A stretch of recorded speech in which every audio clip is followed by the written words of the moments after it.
একদা শয়তান আল্লাহ রব্বুল আলমিনের দরবারে আরজ করল, হে খোদা, আমি তোমার কসম খেয়ে বলতে পারি আইয়ুব নবী একমাত্র তোমার প্রদত্ত ধন সম্পদের লোভে ও আরাম আয়েশের তৃপ্তিতে তোমার ইবাদত বন্দিগি করে থাকে। যদি তার এই ধন সম্পদ ও সুখ শান্তি বিলীন হয়ে যায় তাহলে একদিনও সে ইবাদতে লিপ্ত থাকবে না। হে খোদা, তুমি নবীর উপর হস্তক্ষেপ করার ক্ষমতা আমাকে দাও, আমি একটু দেখি তোমার আইয়ুব কতটা তোমার বিশ্বস্ত নবী। আল্লাহ রব্বুল আলমিন শয়তানকে জানিয়ে দিলেন, যাও, তোমাকে নবীর উপর হস্তক্ষেপ করার ক্ষমতা প্রদান করা হলো, তোমার যেভাবে ইচ্ছে সেভাবে নবীকে পরীক্ষা করে দেখতে পারো। শয়তান আল্লাহ তাআলা প্রদত্ত ক্ষমতা পেয়ে একজন পথিক সেজে হজরত আইয়ুব আলাইহিস সালামের নিকট গমন করল। আইয়ুব আলাইহিস সালামের নিকট গিয়ে নিজ দরিদ্রতা প্রকাশ করে শয়তান বলল, হুজুর, আমাকে কয়েকদিন আপনার বাসায় থাকার অনুমতি প্রদান করুন। হজরত আইয়ুব আলাইহিস সালাম লোকটি সম্পর্কে সন্দেহ পোষণ করলেন, কারণ তার শরীর থেকে এক প্রকার তীব্র গন্ধ বের হচ্ছিল। তখন হজরত আইয়ুব আলাইহিস সালাম তার সেই আবেদন নাকচ করে দিয়ে বললেন, আমি তোমাকে কিছু টাকা পয়সা দিচ্ছি, তুমি অন্যত্র গিয়ে থাকার ব্যবস্থা করো। শয়তান হজরত আইয়ুব আলাইহিস সালামের এই ব্যবহারে খুবই ক্ষিপ্ত হলো, তাই মলিন মুখে সে ফেরত গেল। এরপর সে চিন্তা করতে লাগলো কিভাবে নবীর ক্ষতি করা যায়। অনেক চিন্তা ভাবনা করে সে স্থির করল যে নবীর ফল বাগানে আগুন ধরিয়ে দিবে। যেই ভাবা সেই কাজ। একদিন সে নবীর ফল বাগানে গিয়ে আগুন ধরিয়ে দিল। শয়তানের লাগানো আগুনে অনেকগুলি ফল বাগান ভস্মীভূত হয়ে গেল। ফল বাগানের কর্মচারীরা দৌড়ে গিয়ে নবীর কাছে এই খবর পৌঁছালো। তাদের কাছ থেকে এই সংবাদ শুনে হজরত আইয়ুব আলাইহিস সালাম বললেন, আলহামদুলিল্লাহ, আল্লাহর সম্পদ আল্লাহ তাআলা নিয়ে গেছেন, এতে আমার চিন্তিত হওয়ার কোনোই কারণ নেই। শয়তান যখন দেখল হজরত আইয়ুব আলাইহিস সালাম ফল বাগান ধ্বংস হওয়ার পরেও বিন্দু মাত্রও বিচলিত হলেন না, তখন তার মনে আগুন ধরে গেল। অতঃপর সে আবার চিন্তা করতে লাগলো নবীর কি ক্ষতি করা যায়। পরের দিন শয়তান নবীর আস্থা বলে গিয়ে আগুন ধরিয়ে দিল। সেখানে আগুন এক ঝড়ের আকারে সমস্ত মাঠে পরিব্যাপ্ত হয়ে গেল, যাতে সমস্ত পশু মারা গেল এবং কিছু সংখ্যক রাখালও সেই আগুনে মৃত্যুবরণ করলো। অন্যান্য রাখালগুলি এই খবরটি দ্রুত নবীর নিকট পৌঁছে দিল। খবর শুনে হজরত আইয়ুব আলাইহিস সালাম নামাজের নিয়তে দাঁড়িয়ে গেলেন এবং তিনি বলতে লাগলেন, আল্লাহর সম্পদ আল্লাহ তাআলা নিয়ে গেছে, এতে আমার বিচলিত হবার কিছুই নেই। শয়তান যখন দেখলো এত কিছুর পরেও নবী সামান্য মাত্রও বিচলিত হচ্ছেন না, তখন তার মনে আরো আগুন জ্বলে উঠল। এরপর সে নবীর আরো বড় ক্ষতি করার চিন্তা করতে লাগলো। হজরত আইয়ুব আলাইহিস সালামের 12 জন সন্তান ছিল। তারা এক ওস্তাদের নিকট মক্তবে পড়ালেখা করার জন্য যেত। প্রতিদিনের মতো একদিন সকালে হজরত আইয়ুব আলাইহিস সালামের 12 জন সন্তান সেই ওস্তাদের কাছে মক্তবে পড়তে গেল। এমন সময় ওস্তাদ কোনো এক কাজে সেই মক্তব থেকে বের হলো, আর শয়তান এই সুযোগে সেই মক্তবের ছাদ ধসিয়ে দিল। আর এতে হজরত আইয়ুব আলাইহিস সালামের 12 জন সন্তানই মৃত্যু মুখে পতিত হলো। মক্তবের ওস্তাদ কাঁপতে কাঁপতে গিয়ে হজরত আইয়ুব আলাইহিস সালামকে জানালো, হে আল্লাহর নবী, আমি কোনো কাজে বাইরে বেরিয়েছিলাম, এর মধ্যে ইমারতের ছাদ ধসে পড়ে আপনার 12 জন সন্তানই মৃত্যু মুখে পতিত হয়েছে। ওস্তাদের মুখে এই কথা শুনে হজরত আইয়ুব আলাইহিস সালাম বললেন, সুবহানাল্লাহ, আলহামদুলিল্লাহ, লা ইলাহা ইল্লাল্লাহু আল্লাহু আকবার। আল্লাহর সম্পদ আল্লাহই নিয়ে গেছেন, এতে আমার বিচলিত হবার কিছুই নেই। শয়তান যখন দেখল সন্তানদের মৃত্যুতে হজরত আইয়ুব আলাইহিস সালামের ঈমানে মোটেও কমতি আসলো না, তখন সে হিংসায় জ্বলে পুড়ে ছারখার হয়ে যেতে লাগলো এবং সে আরো বড় ক্ষতি করার চিন্তা ভাবনা করতে লাগলো। এদিকে হজরত আইয়ুব আলাইহিস সালামের দুশমনেরা নবীর এই পরীক্ষা দেখে খুব খুশি হলো।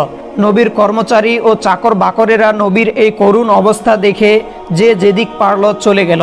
নবীর বাড়িঘর, বাগান, আস্তাবল সবকিছু শূন্য হয়ে পড়ে রইল। এই সুযোগে শত্রুরা এসে সবকিছু লুট করতে আরম্ভ করলো। বিধ্বস্ত বাড়ির সকল মালামাল তারা নিয়ে গেল। বাগানের বাকি সকল ফল ও ফসল নিয়ে তাদের মধ্যে কারাকারি আরম্ভ হলো। এক কথায় হজরত আইয়ুব আলাইহিস সালামের আরাম আয়েশ, সন্তান সন্ততি ও সমুদয় ধন সম্পদ সপ্তাহ কালের মধ্যে শেষ হয়ে গেল। হজরত আইয়ুব আলাইহিস সালামের 4 জন স্ত্রী ছিল। 3 জনই নবীর সাথে ঝগড়া করে এবং তর্ক বিতর্ক করে বিদায় হয়ে গেল।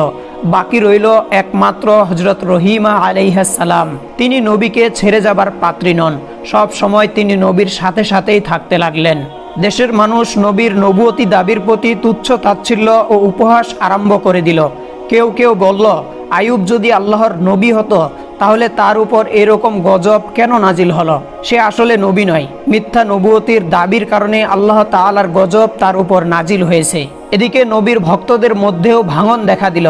অবস্থা দেখে শয়তান তেমন খুশি হতে পারল না, কারণ সবকিছু শেষ হয়ে যাওয়ার পরেও হযরত আইয়ুব আলাইহিস সালামের মধ্যে কোনো পরিবর্তন আসলো না। তিনি ইবাদত ঘরের মধ্যে থেকে পূর্বের ন্যায় একই রকম মনোযোগের সাথে ইবাদত করে যাচ্ছিলেন। তিনি যেন তার এই বিশাল ধ্বংসযজ্ঞের কোনো খবরই রাখেন না। কোনো রকম হা হুতাশ বা আফসোসের চিহ্ন মাত্র তার মধ্যে পরিলক্ষিত হচ্ছিল না। নবীর ইবাদত ঘরের সম্মুখ দিয়ে লোকজন যাতায়াতকালে বলতে লাগলো, হে আইয়ুব, তুমি নবুয়তির দাবি করে সমূলে ধ্বংস হয়ে গেলে। এর চাইতে নবুয়তির দাবি পরিত্যাগ করা তোমার জন্য মঙ্গলজনক ছিল। যেমন আমরা নবীও নই, গজবেও পতিত হয়নি।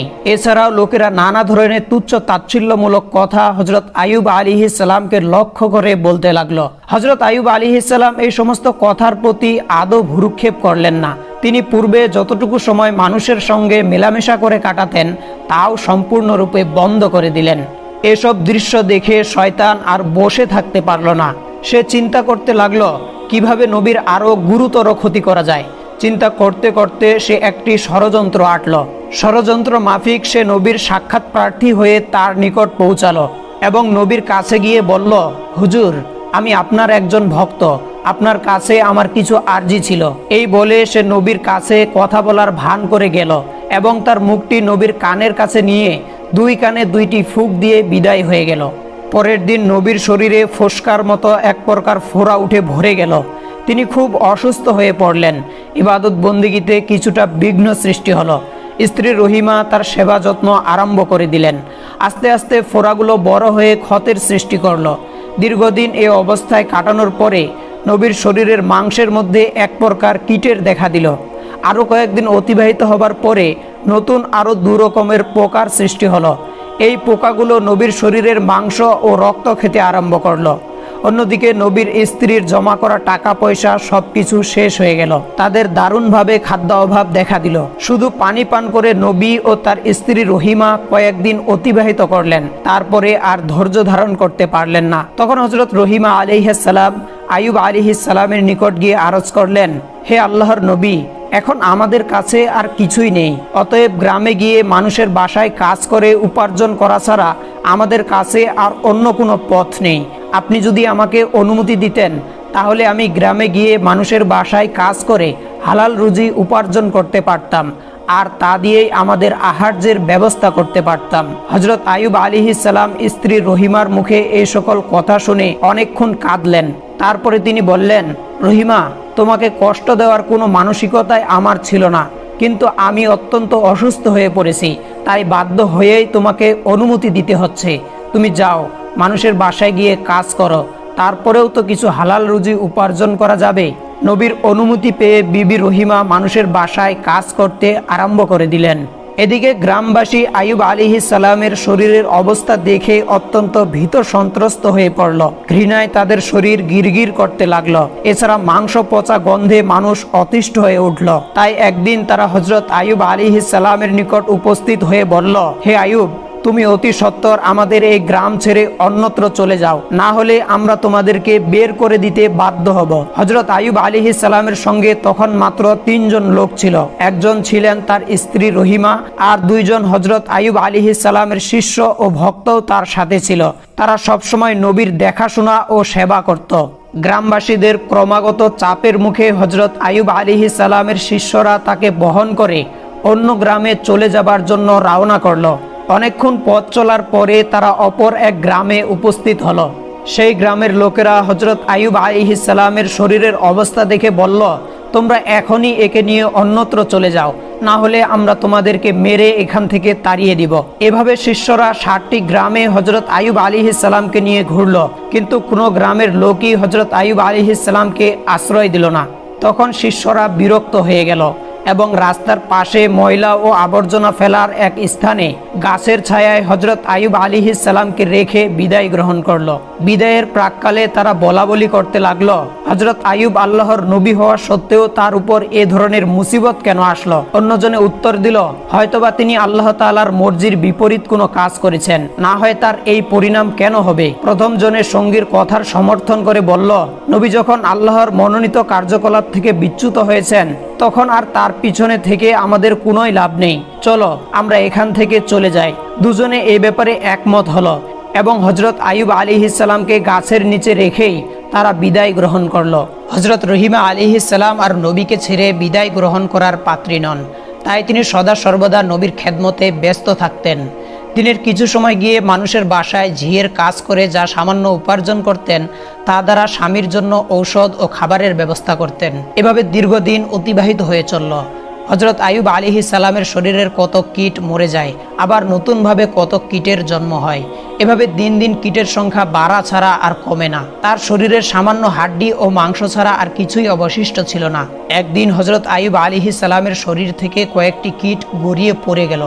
তখন হযরত আইয়ুব আলাইহিস সালাম স্ত্রী রহিমাকে ডেকে বললেন, রহিমা, মানুষ মাটির তৈরি, মানুষ মৃত্যুবরণ করার পরে তার শরীরের হাড় মাংস পুনরায় মাটিতে পরিণত হবে। মাঝখানে আল্লাহর কিছু পোকা যদি এই মাংস ও রক্ত খেয়ে কিছুটা তৃপ্তি লাভ করতে পারে তাতে আপত্তি কিসের? এতে অন্তত ওদেরকে খাবার দানের পূর্ণতা পাওয়া যাবে। অতএব যে কীটগুলি গড়িয়ে মাটিতে পড়ে গেছে সেগুলিকে উঠিয়ে পুনরায় আমার শরীরের সঙ্গে লাগিয়ে দাও। হযরত রহিমা আলাইহিস সালাম স্বামীর আদেশ অনুসারে গড়িয়ে পড়া কীটগুলিকে পুনরায় উঠিয়ে তার শরীরের সঙ্গে লাগিয়ে দিলেন। একদিন হযরত রহিমা আলাইহিস সালাম গ্রামে গিয়ে কোনো কাজ পেলেন না। তখন তিনি খুবই দুশ্চিন্তাগ্রস্ত হয়ে পড়লেন। তিনি আজ স্বামীকে কিভাবে খেতে দিবেন? কাজের জন্য তিনি হন্য হয়ে সারা গ্রামে ছুটে বেড়াতে লাগলেন, কিন্তু তিনি কোথাও কোনো কাজ পেলেন না। অবশেষে তিনি একজন মহিলার কাছে গিয়ে বললেন, হে মহিয়সী নারী, আপনি আমাকে আজকের জন্য কিছু অর্থ ধার দিন, আমি আগামী দিন এই অর্থ আপনাকে পরিশোধ করে দেব। আমার স্বামী অত্যন্ত রোগাগ্রস্ত, আমি আজকে কোনো কাজের ব্যবস্থা করতে পারিনি। আপনি যদি আমাকে কিছু অর্থ ধার দিতেন তাহলে সেই অর্থ দ্বারা আমি আমার স্বামীর জন্য ঔষধ ও খাবার নিয়ে যেতে পারতাম, আর না হলে আমার স্বামীকে না খেয়ে থাকতে হবে। আপনি আমার প্রতি একটু দয়া করুন। মহিলা হযরত রহিমা আলাইহিস সালামের কথা শুনে বলল, আমি কাউকে টাকা ধার দেই না। জীবনে অনেক মানুষকে টাকা ধার দিয়েছি, কিন্তু তারা কেউ আজ পর্যন্ত আমার টাকা ফেরত দেয়নি। অতএব তোমার এই ভাওতাবাজি অভিনয় বাদ দিয়ে সোজা বাড়ির পথ দেখো, আমি কোনো টাকা তোমাকে ধার দিতে পারবো না। হযরত রহিমা আলাইহিস সালাম বললেন, তবে আমাকে কিছু কাজ দিন, সেই কাজের বিনিময়েই না হলে আমাকে টাকা দিবেন। মহিলা বলল, আমার কাছে কোনো কাজবাজ নেই, তবে আমি তোমাকে এক শর্তের বিনিময়ে টাকা দিতে পারি।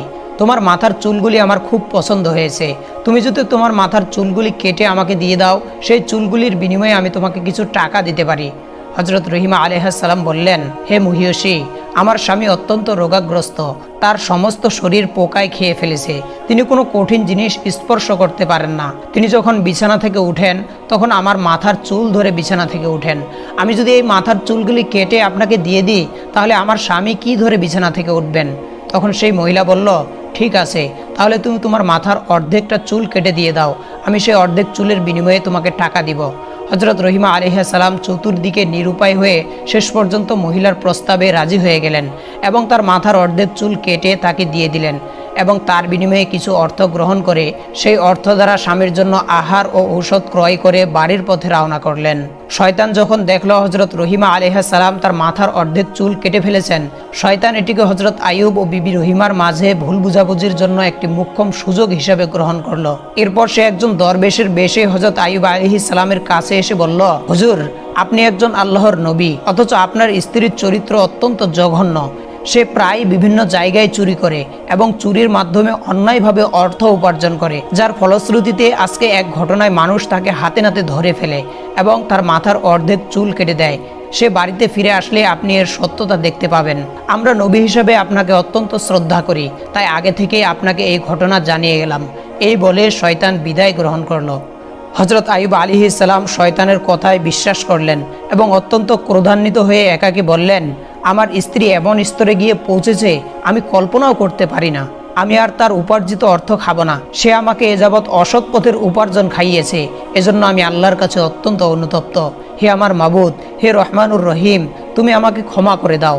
আমি যদি সুস্থ হয়ে উঠি তাহলে অবশ্যই তাকে 100 বেত্রাঘাত করব। পুনরায় আমি আল্লাহর কসম খেয়ে বলছি, আমি সুস্থ হবার পরে অবশ্যই তাকে 100 বেত্রাঘাত করব। হযরত আইয়ুব আলাইহিস সালাম স্ত্রীর খবর শুনে অত্যন্ত ভারাক্রান্ত হয়ে রইলেন। সেদিন সন্ধ্যাবেলা হযরত রহিমা আলাইহিস সালাম ঘরে ফিরে আসলে হযরত আইয়ুব আলাইহিস সালাম তার সাথে কোনো কথা বললেন না। রহিমা আলাইহিস সালাম স্বামীর এরূপ অবস্থা দেখে অত্যন্ত বিনয়ের সঙ্গে তার নিকট গিয়ে জিজ্ঞাসা করলেন, হে প্রাণের স্বামী, আপনার কি হয়েছে? কেন আপনি আমার সঙ্গে কোনো কথা বলছেন না? কিন্তু হযরত আইয়ুব আলাইহিস সালাম তার কথার কোনো উত্তর দিলেন না। এরপর হযরত রহিমা আলাইহিস সালাম তার কাছে খাবার ও ঔষধ পরিবেশন করলেন, কিন্তু হযরত আইয়ুব আলাইহিস সালাম তাও প্রত্যাখ্যান করলেন। তখন হযরত রহিমা আলাইহিস সালাম আইয়ুব আলাইহিস সালামের পা জড়িয়ে ধরে বললেন, হে আমার প্রাণের স্বামী, দয়া করে আপনি আমাকে বলুন কেন আপনি আমার প্রতি মনক্ষুণ্ণ হয়েছেন। তখন হযরত আইয়ুব আলাইহিস সালাম বললেন, তোমার চরিত্র এত নিচে নামতে পারে আমি কল্পনাও করতে পারিনি। তুমি চুরি করে এতদিন আমাকে খাবার খাইয়েছো, অসৎ পথের উপার্জন আমাকে খাইয়েছো, আমি এটা কল্পনাও করতে পারছি না। আমি না জেনে তোমার উপার্জন খেয়েছি। আজ এক দরবেশ আমাকে তোমার ব্যাপারে জানিয়ে গেল। সে বলল যে তুমি চুরির কারণে হাতে নাতে ধরা পড়েছ, আর তার কারণেই মানুষ তোমার মাথার অর্ধেক চুল কেটে দিয়েছে। হযরত রহিমা আলাইহিস সালাম স্বামীর মুখে এরূপ কথা শুনে যেন আসমান থেকে মাটিতে পতিত হলেন এবং তার দুই চোখ বেয়ে দর দর করে অশ্রু গড়িয়ে পড়তে লাগলো। তখন তিনি দুই হাত তুলে আল্লাহর দরবারে ফরিয়াদ করে বলতে লাগলেন, হে আল্লাহ, হে রহমানুর রহিম, তুমি সবকিছুই জানো। আমি কি উদ্দেশ্যে কি করেছি কিছুই তোমার অগোচরে নয়। এমতো অবস্থায় আমার স্বামীকে কে বা কারা মিথ্যা অভিযোগ শুনে আমার ব্যাপারে বিভ্রান্ত করে তুলল, আমি কিছুই জানি না। হে আল্লাহ, তুমি আমার স্বামীকে সঠিক ঘটনাটি অবগত করো। হে রহমানুর রহিম, আমি এই জন্য কোনো মানুষের কাছে ধর্ণা দিতে যাব না। তুমি আমার একমাত্র ভরসা, তুমি সর্বশ্রেষ্ঠ বিচারক, অতএব এর বিচার তুমিই করো। যে জালিম আমার স্বামীকে আমার ব্যাপারে কুধারণা সৃষ্টি করেছে তার তুমি সঠিক বিচার করো। হযরত রহিমা আলাইহিস সালামের এই ফরিয়াদ শুনে আল্লাহর আরশ কেঁপে উঠল। তখনই আল্লাহ রাব্বুল আলামিন হযরত জিবরাইল আলাইহিস সালামকে আইয়ুব আলাইহিস সালামের নিকট পাঠিয়ে দিলেন। হযরত জিবরাইল আলাইহিস সালাম আইয়ুব আলাইহিস সালামের নিকট এসে বললেন, হে আল্লাহর নবী, আপনার স্ত্রী অত্যন্ত সৎ ও নেককার। শয়তান দরবেশের সুরতে এসে আপনাকে বিভ্রান্ত করে আপনার স্ত্রীর ব্যাপারে কুৎসা বর্ণনা করেছে। প্রকৃতপক্ষে আপনার স্ত্রী কোনো দোষী নন। অতএব আপনি আপনার স্ত্রীর পরিবেশিত খাদ্য গ্রহণ করুন এবং আপনি তার প্রতি রাজি ও খুশি হয়ে যান। হযরত জিবরাইল আলাইহিস সালামের বক্তব্য শুনে হযরত আইয়ুব আলাইহিস সালাম বিবি রহিমাকে ডেকে বললেন, রহিমা, আমাকে ক্ষমা করে দাও। শয়তান তোমার ব্যাপারে আমাকে মিথ্যে সংবাদ শুনিয়ে বিভ্রান্ত করেছিল, যা আমি বুঝতে সক্ষম হইনি। আর তুমি আমার প্রতি মনক্ষুণ্ণ হইও না, কারণ আমি না বুঝে এই সকল কথা তোমাকে বলেছিলাম। আর কখনোই তোমার প্রতি আমি রাগ করব না। হযরত রহিমা আলাইহিস সালাম স্বামীর মুখে এই ধরনের কথা শুনে অত্যন্ত খুশি হলেন এবং তিনি পুনরায় পূর্ণ উদ্যমে স্বামীর সেবা যত্ন করতে লাগলেন। বিবি রহিমা প্রতিদিন নিয়মিত শ্রমের বিনিময়ে কিছু অর্থ উপার্জন করে জীবিকার ব্যবস্থা করেন। শয়তান যখন নবীকে হযরত রহিমা আলাইহিস সালাম সম্পর্কে অভিযোগ করে কোনো সুফল পেল না, তখন সে একজন বৃদ্ধ মানুষের সুরত ধরে একদিন হযরত রহিমা আলাইহিস সালামকে পথিমধ্যে জিজ্ঞাসা করলো, কি মা, তোমাকে এমন দুরবস্থাগ্রস্ত দেখাচ্ছে কেন? হযরত রহিমা উত্তর দিলেন, আমার স্বামী খুবই অসুস্থ। তার শরীরে ঘা হয়েছে, তাতে পোকা জন্মেছে। তার শরীরের রক্ত মাংস পোকায় খেয়ে বের করে দিয়েছে। তাই আমি তাকে নিয়ে দিবারাত্র খুবই চিন্তাগ্রস্ত থাকি। একথা শুনে বৃদ্ধ বলল, আমি এই ঘা ও এই ক্ষতের একটি অমোঘ ওষুধের কথা তোমাকে বলে দিতে পারি। যদি তুমি তোমার স্বামীকে না জানিয়ে এটা ব্যবহার করতে পারো, তাহলে একদিনের মধ্যেই এই রোগ থেকে সে মুক্তি লাভ করতে সক্ষম হবে। বিবি রহিমা বললেন, হুজুর, দয়া করে আমাকে ওষুধের নামটি বলে দিন, আমি এটা ব্যবহারের চেষ্টা করব। তখন বৃদ্ধ বলল, এই ঔষধ সম্পর্কে যদি তোমার স্বামীকে পূর্বেই অবগত করে দাও, তাহলে সে এই ঔষধ ব্যবহার করতে অস্বীকার করতে পারে। অতএব তুমি যদি তাকে না জানিয়ে ব্যবহার করতে পারো, তাহলে অবশ্যই সে আরোগ্য লাভ করবে। অতঃপর বৃদ্ধ বিবি রহিমাকে জিজ্ঞাসা করলো, মা, তোমার স্বামীর নাম কি? বিবি রহিমা বললেন, আমার স্বামীর নাম হযরত আইয়ুব। তিনি আল্লাহ তাআলার একজন নবী। প্রথম জীবনে তিনি খুবই সম্পদশালী ছিলেন। পরবর্তীতে আল্লাহ রাব্বুল আলামিন তাকে বিভিন্ন বালা মুসিবত দ্বারা পরীক্ষায় ফেলেছেন। এখন তিনি কঠিন রোগে আক্রান্ত। শয়তানের সুরতধারী বৃদ্ধ বিবি রহিমার কথা শুনে বলল, তাকে যখন গ্রামের মানুষেরা গ্রাম থেকে বের করে দিয়েছিল, তখন আমি তাকে একবার দেখেছিলাম। তার জন্য আমার কাছে উপযুক্ত ঔষধ আছে। বিবি রহিমা বললেন, হুজুর, দয়া করে তাহলে আমাকে সেই ঔষধটি প্রদান করুন। বৃদ্ধ বলল, তুমি এখানে একটু অপেক্ষা করো, আমি ঔষধ এনে এখনই তোমাকে দিচ্ছি। এই বলে বৃদ্ধ চলে গেল। বিবি রহিমা সেখানে বৃদ্ধের অপেক্ষায় দাঁড়িয়ে রইলেন। কিছু সময় পরে বৃদ্ধ এক বোতল পানি জাতীয় ঔষধ এবং মাংস জাতীয় এক প্রকার ঔষধ নিয়ে হাজির হলো। বৃদ্ধ রহিমার হাতে বোতল তুলে দিয়ে বলল, এই ঔষধ তার শরীরে লাগাবে এবং মাংস জাতীয় ঔষধ দিয়ে বলল, এটা ভুনা করে তাকে খেতে দিবে। দেখবে আগামী দিনের মধ্যেই তার শরীর অর্ধেক সুস্থ হয়ে গেছে। পরের দিন এভাবে লাগালে 2 দিনের মধ্যেই তিনি আরোগ্য লাভ করবেন। হযরত আইয়ুব আলাইহিস সালাম আল্লাহর নবী, আমাদের প্রিয় পথ প্রদর্শক, তার প্রতি আমাদের প্রাণের গভীর আকর্ষণ রয়েছে। অতএব তার সামান্য উপকার করতে পারলেই নিজেকে ধন্য মনে করব। আমি তার একজন কঠিন ভক্ত, কিন্তু শত্রুদের সতর্ক বিরোধিতার কারণে আমি তার কোনো খোঁজ খবর নিতে পারিনি। তবে আগামীতে আমি সরাসরি তার নিকট দেখা করব। এই ধরনের লম্বা বক্তৃতা দিয়ে শয়তান বিবি রহিমার আস্থা অর্জন করে সেখান থেকে বিদায় গ্রহণ করলো। বিবি রহিমা ঔষধ নিয়ে নবীর কাছে পৌঁছালেন। প্রথমে তার আহারাদি সম্পন্ন করালেন। এরপর তিনি অনেক চিন্তা ভাবনা করতে লাগলেন, কিন্তু শেষ পর্যন্ত নবীকে না জানিয়ে সেই ঔষধ ব্যবহার করতে সাহস পেলেন না। তাই তিনি নবীর কাছে গিয়ে বললেন, হে আল্লাহর নবী, আজ এক বৃদ্ধ পথিমধ্যে আমাকে এক প্রকার ঔষধ দিয়েছেন এবং তিনি বলেছেন এই ঔষধ নিয়ম মতো 2 দিন ব্যবহার করলেই আপনি পরিপূর্ণ আরোগ্য লাভ করবেন। হযরত আইয়ুব আলাইহিস সালাম বিবি রহিমার কথা শুনে বললেন, হে রহিমা, তুমি কি মনে করো আমার এই রোগ ঔষধে আরোগ্য লাভ করার মতো রোগ? এটা আল্লাহ রাব্বুল আলামিন আমাকে দিয়েছেন এবং তিনি এই রোগ সারিয়ে তুলবেন। কোনো ঔষধে এই রোগ সারবে না। হযরত রহিমা আলাইহিস সালাম স্বামীর কথা শুনে বললেন, যিনি এই ঔষধ দিয়েছেন তিনি একজন মুসলমান, তিনি আপনার ভক্ত ও অনুরক্ত, তাই তার ঔষধের ব্যাপারে আমার কোনো সন্দেহ নেই। এখন আপনার মর্জির উপর নির্ভরশীল। হযরত আইয়ুব আলাইহিস সালাম বললেন, আপাতত তুমি ঔষধটা রেখে দাও। আল্লাহ তাআলার পক্ষ থেকে এই ব্যাপারে কোনো সংবাদ না পেলে আমি এই ঔষধ ব্যবহার করতে পারি না। হযরত রহিমা আলাইহিস সালাম নবীর আদেশ পেয়ে নবীর বিছানার কাছেই সেই ঔষধ রেখে দিলেন। পরের দিন সকালে হযরত আইয়ুব আলাইহিস সালাম বিবি রহিমাকে ডেকে বললেন, রহিমা, আমি অসুস্থ হবার পর থেকে প্রতি রাতে 2 বার আল্লাহ রাব্বুল আলামিনের তাজাল্লি দর্শন করতাম এবং সেই তাজাল্লি দর্শন করতে মনে অশেষ তৃপ্তি লাভ করতাম, কিন্তু আজকের রাত্রে আমি সেই তাজাল্লি আদৌ দর্শন করতে সক্ষম হইনি। কিন্তু এর কারণ কি তা বুঝতে পারলাম না। রহিমা বললেন, হে প্রাণের স্বামী, আপনি একজন আল্লাহর নবী, এর উপযুক্ত কারণ হয়তো আপনার কাছেই জানা আছে। আমি একজন সাধারণ আল্লাহর বান্দি, আমি কি করে জানবো এর উপযুক্ত কারণ কি? এরপর হযরত আইয়ুব আলাইহিস সালাম খুবই দুশ্চিন্তাগ্রস্ত হয়ে পড়লেন। এভাবে এক এক করে 3 দিন কেটে গেল। তিনি আল্লাহ রাব্বুল আলামিনের তাজাল্লি দর্শন করতে সক্ষম হলেন না। অবশেষে তিনি 2 হাত তুলে আল্লাহর দরবারে কেঁদে কেঁদে তাজাল্লি দর্শন লাভের জন্য ফরিয়াদ জানাতে লাগলেন, হে আল্লাহ রাব্বুল আলামিন, আমি জানি না কি ভুলের কারণে আপনার তাজাল্লি দর্শন লাভ করতে আমি সক্ষম হচ্ছি না। আমার যদি কোনো ভুল হয়ে থাকে তাহলে আমার ভুলগুলিকে মার্জনা করুন, আর দয়া করে আপনার তাজাল্লির দর্শন থেকে আমাকে বঞ্চিত করবেন না। হযরত আইয়ুব আলাইহিস সালামের এই রূপ দেওয়ার পরে হযরত জিবরাইল আলাইহিস সালাম এসে তাকে জানালেন, হে আল্লাহর নবী, আপনার বিছানার পাশে শরাবের বোতল ও শূকরের মাংস রাখা আছে। এই সকল হারাম জিনিস আপনার বিছানার পাশে রেখে আপনি কিভাবে আল্লাহর তাজাল্লি দর্শনের আশা করতে পারেন? আপনি যদি পুনরায় আল্লাহর তাজাল্লির দর্শন লাভ করতে চান তাহলে অবশ্যই এই জিনিসগুলি এখনই আপনার বিছানার পাশ থেকে অপসারণ করুন। গভীর রজনীতে হযরত আইয়ুব আলাইহিস সালাম বিবি রহিমাকে ডেকে বললেন, হে রহিমা, আমার বিছানার কাছে কোথায় শরাব ও শূকরের মাংস আছে দেখো, অতি সত্বর সেগুলোকে অপসারণ করো। ওই বস্তুগুলি এখানে থাকার কারণেই আমি আল্লাহর তাজাল্লি দর্শনে ব্যর্থ হচ্ছি।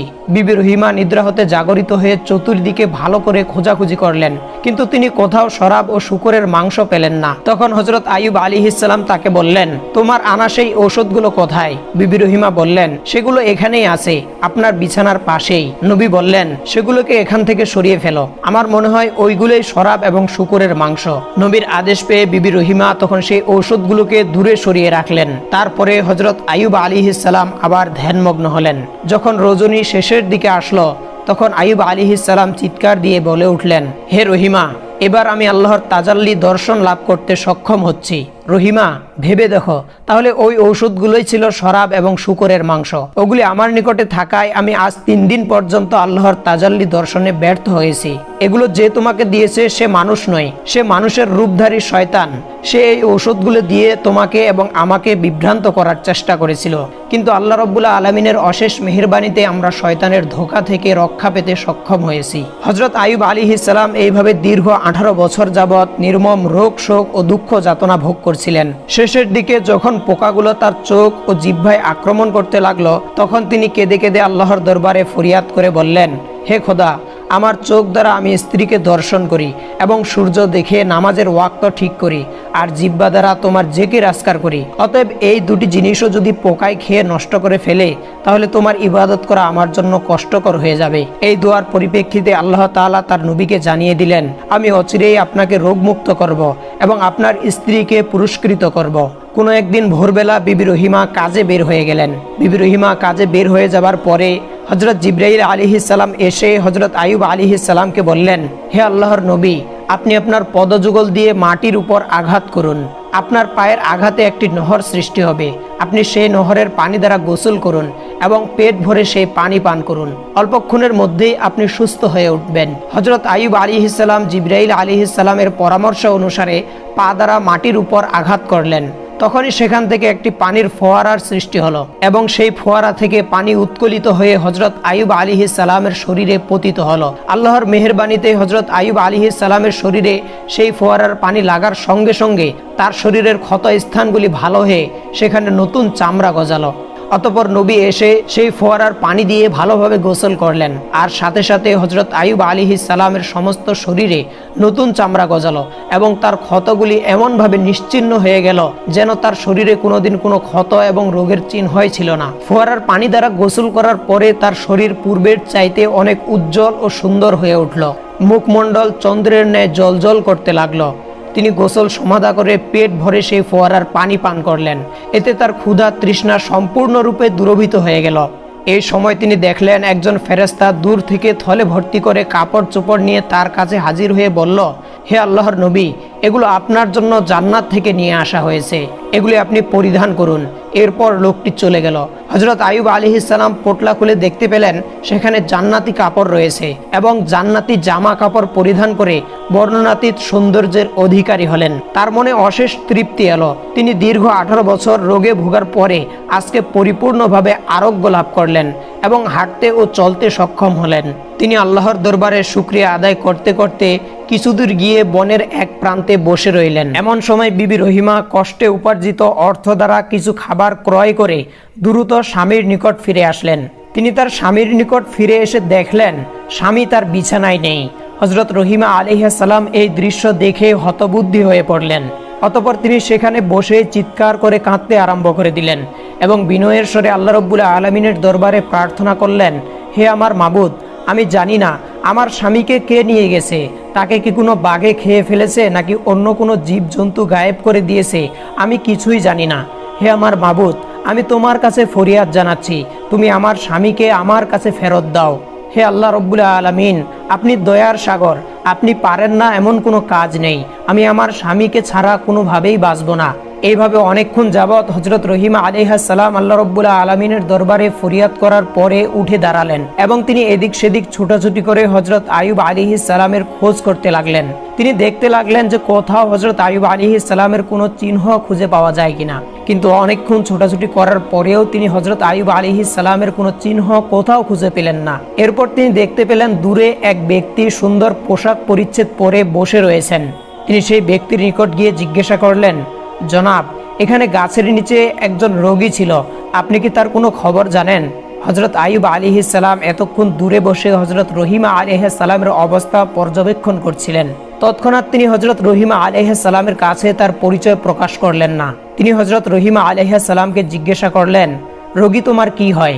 হজরত রহিমা আলাইহিস সালাম বললেন, তিনি আমার প্রাণের স্বামী ছিলেন, তিনি আল্লাহর একজন নবী ছিলেন, তার নাম হজরত আইয়ুব আলাইহিস সালাম। তিনি দীর্ঘ 18 বছর যাবৎ রোগাগ্রস্ত অবস্থায় এখানে ছিলেন। একমাত্র আমিই তার দেখাশোনা করতাম, কিন্তু আজকে কাজের পরে ফিরে এসে আমি আমার স্বামীকে আর দেখছি না। আমি জানি না আমার স্বামী এখন কোথায়, কি অবস্থায় আছে। তাকে কি কোনো বাঘে খেয়ে ফেলেছে না অন্য কোনো প্রাণীতে নিয়ে গিয়েছে? আপনি যদি তার কোনো খোঁজ বা সংবাদ জেনে থাকেন, দয়া করে একটু আমাকে জানান। হজরত আইয়ুব আলাইহিস সালাম তখন হজরত রহিমা আলাইহিস সালামকে জিজ্ঞাসা করলেন, আপনি যদি আপনার স্বামীর চেহারা দেখেন তাহলে কি আপনি আপনার স্বামীকে চিনতে পারবেন?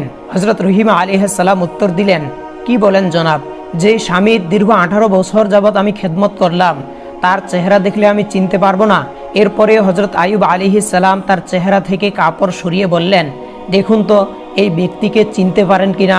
বিবি রহিমা আলাইহিস সালাম যখন হযরত আইয়ুব আলাইহিস সালামের নুরানি চেহারার দিকে দৃষ্টিপাত করলেন, তখনই তিনি হাউমাউ করে কেঁদে উঠলেন এবং তাকে জড়িয়ে ধরে বললেন, হে আল্লাহর নবী, আল্লাহ রাব্বুল আলামিন আপনাকে এইভাবে সুস্থ করে তুলবেন আমি স্বপ্নেও কল্পনা করতে পারিনি। আমি তো আপনার চিন্তায় অস্থির হয়ে পড়েছিলাম। আল্লাহর দরবারে লাখো কোটি শুকরিয়া যে তিনি আপনাকে সুস্থ করে দিয়েছেন এবং পুনরায় আমার কাছে ফিরিয়ে দিয়েছেন।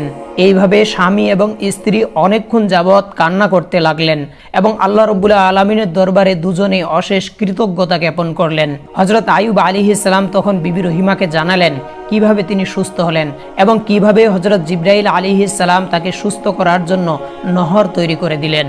এরপর হযরত আইয়ুব আলাইহিস সালাম তার স্ত্রীকে সেই নহরে গোসল করার জন্য অনুরোধ করলেন। স্বামীর কথা মতো হযরত রহিমা আলাইহিস সালাম সেই নহরে গোসল করলেন। সেই নহরে গোসল করার সাথে সাথে হযরত রহিমা আলাইহিস সালামের চেহারাও চাঁদের ন্যায় জ্বলজ্বল করতে লাগলো।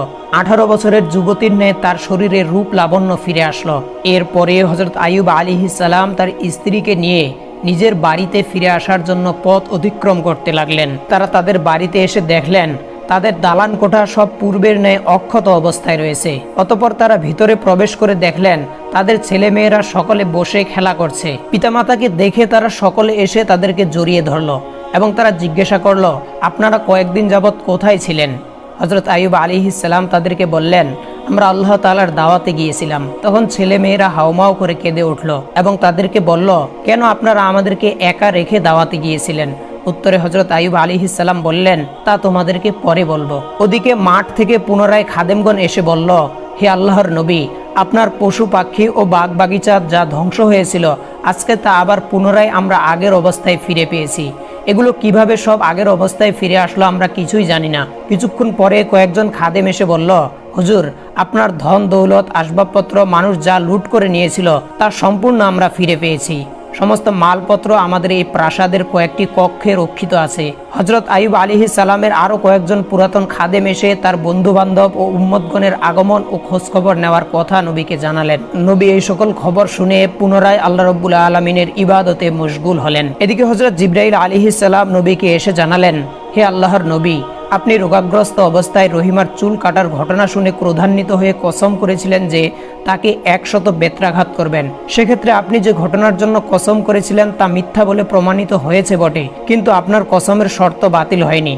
অতএব আপনি 100 গমের শীষ একত্রিত করে বিবি রহিমার শরীরে একবার মৃদু আঘাত করুন। তাতে আপনার কসমের শর্তও পূরণ হয়ে যাবে এবং হযরত রহিমা আলাইহিস সালামেরও কোনো কষ্ট হবে না। হযরত জিবরাইল আলাইহিস সালামের পরামর্শ অনুসারে তখন হযরত আইয়ুব আলাইহিস সালাম 100 শুকনা গমের শীষ একত্রিত করে বিবি রহিমার শরীরে একবার মৃদু আঘাত করলেন। এতে নবীর কসমও পূরণ হয়ে গেল এবং বিবি রহিমারও কোনো কষ্ট হলো না। প্রিয় দর্শক, শয়তান হযরত আইয়ুব আলাইহিস সালামকে অসংখ্যবার চ্যালেঞ্জ করেছিলেন, কিন্তু হযরত আইয়ুব আলাইহিস সালামকে তিনি কোনোভাবে বিভ্রান্ত করে পথভ্রষ্ট করতে পারেননি। আমরাও যদি হযরত আইয়ুব আলাইহিস সালামের মতো আল্লাহ রাব্বুল আলামিনের পথে ধৈর্য ধারণ করতে পারি, তাহলে কখনোই শয়তান আমাদেরকে পথভ্রষ্ট করতে পারবে না। আল্লাহ রাব্বুল আলামিন আমাদেরকে হযরত আইয়ুব আলাইহিস সালামের জীবনী থেকে পরিপূর্ণ শিক্ষা লাভের তৌফিক দান করুন। আমিন।